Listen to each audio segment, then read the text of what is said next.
పల్నాడులో పిన్నెల్లి రామకృష్ణారెడ్డి గారిని టార్గెట్గా చేసుకొని ఎంత ఏమంటారు ఒక ముందే ప్రీ ప్లాన్డ్ కుట్ర జరిగిందో ఇప్పుడు మనకు కనిపిస్తున్నటువంటి ప్రతి వీడియో విజువల్ కూడా, ప్రతి సన్నివేశం కూడా మనకు అర్థమవుతూ ఉంది.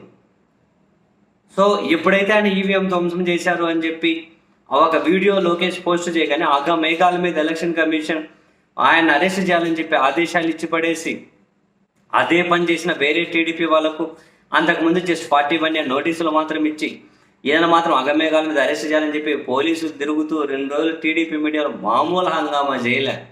ఇక్కడ మనం గమనించాల్సింది, అదే సమయంలోనే ఈ ఎలక్షన్స్కి సంబంధించి కేసులు వేరే నాయకుల మీద ఉన్నా కూడా వాళ్ళ జోలికి ఎవరికి పోలే. ఇప్పుడు జేసీ ప్రభాకర్ రెడ్డి గారు, వాళ్ళ కొడుకు జేసీ అస్మిత్ రెడ్డి, చింతమనేని ప్రభాకర్, వీళ్ళ మీద ఉన్నప్పుడు వాళ్ళ జోలికి కూడా ఏం పోలే.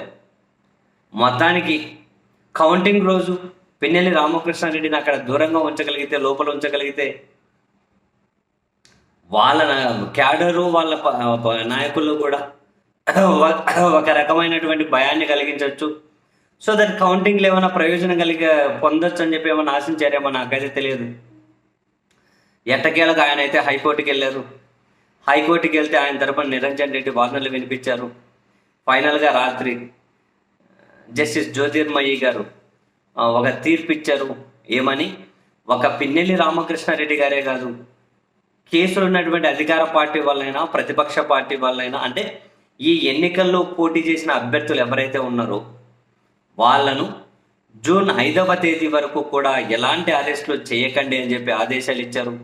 అండ్ పిన్నెల్లి రామకృష్ణారెడ్డి గారికి కూడా షరతులతో కూడిన బెయిల్ ఇచ్చి జూన్ 5వ తేదీ వరకు ఎలాంటి చర్యలు తీసుకోకండి అని తదుపరి విచారణ జూన్ 6వ తేదీకి వాయిదా వేశారు. పిన్నెల్లి రామకృష్ణారెడ్డి, కోపిరెడ్డి శ్రీనివాసరెడ్డి వీళ్ళిద్దరు వైసీపీ తరఫున పోటీ చేసిన వాళ్ళు. చింతమనేని ప్రభాకరు, జేసీ అస్మిత్ రెడ్డి, జేసీ ప్రభాకర్ రెడ్డి వీళ్ళు తెలుగుదేశం పార్టీకి సంబంధించి. వీళ్ళెవరి మీద కూడా ఎలాంటి చర్యలు తీసుకోకండి అని చెప్పి హైకోర్టు అయితే ఆదేశాలు ఇచ్చింది.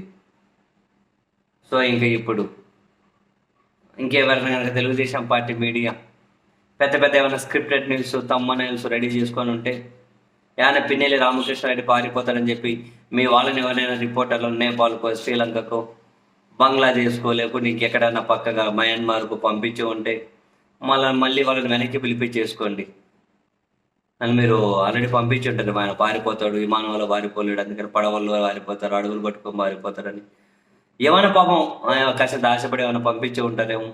ఇప్పుడు జూన్ 5 వరకు ఏం చర్యలు, జూన్ 4 ఫలితాలు వచ్చేస్తాయి. ఆ తర్వాత చాలా నిర్ణయాలు మారుతాయి కాబట్టి ఇంకా అప్పటి వరకు రిలాక్స్ అవ్వండి.